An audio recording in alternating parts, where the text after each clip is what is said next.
C'est sans doute pour cette raison qu'il a pu décrire la phase 4, c'est-à-dire le moment où la pathocratie va s'effondrer parce qu'elle a amené la société à sécréter en quelque sorte les anticorps qui lui permettent de combattre les agents pathogènes que la pathocratie répand dans le corps social. À ce stade, nous dit Lobachevsky, la société va être traversée par un conflit entre la pathocratie et un contre-pôle antipathocratique diffus en cours de constitution.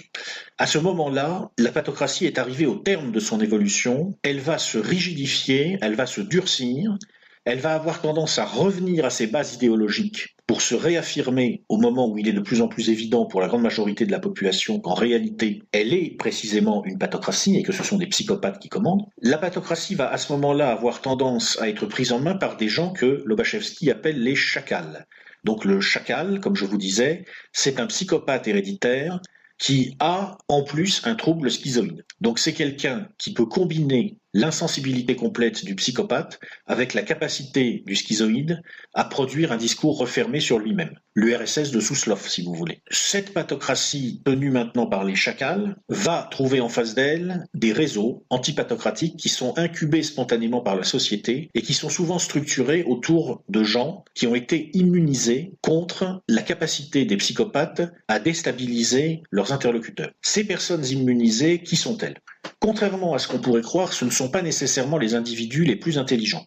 Lobachevsky explique en particulier qu'il n'y a pas de corrélation très nette entre le quotient intellectuel et la capacité à résister à la ponérogénèse. Une personne dotée d'un quotient intellectuel élevé a à peu près autant de chances de succomber à la ponérogénèse et de développer un trouble de la personnalité qu'une personne ayant un quotient intellectuel bas. Ce qui caractérise les personnes immunisées, nous dit Lobachevsky, c'est tout simplement que, de par leur expérience, elles ont compris comment le mal se répand dans leur monde. Or, ce qui est au cœur de la pensée d'Andrew Lobachevsky, c'est que le mal politique est engendré par son ignorance et qu'il est vaincu par sa compréhension. C'est-à-dire que c'est à partir du moment où vous comprenez par quel mécanisme les pathologies se répandent que vous pouvez vous-même ne plus être sujet à ces mécanismes. À la limite, vous n'avez rien d'autre à faire que de comprendre. Une fois que vous avez compris, vous êtes délivré de cette malédiction. Parce que comme vous comprenez comment un fou peut vous rendre fou, eh bien le fou ne peut plus vous rendre fou. Petit à petit, le principe de réalité va ainsi faire retour dans le corps social par l'action de ces personnes immunisées et des réseaux qu'elles constituent.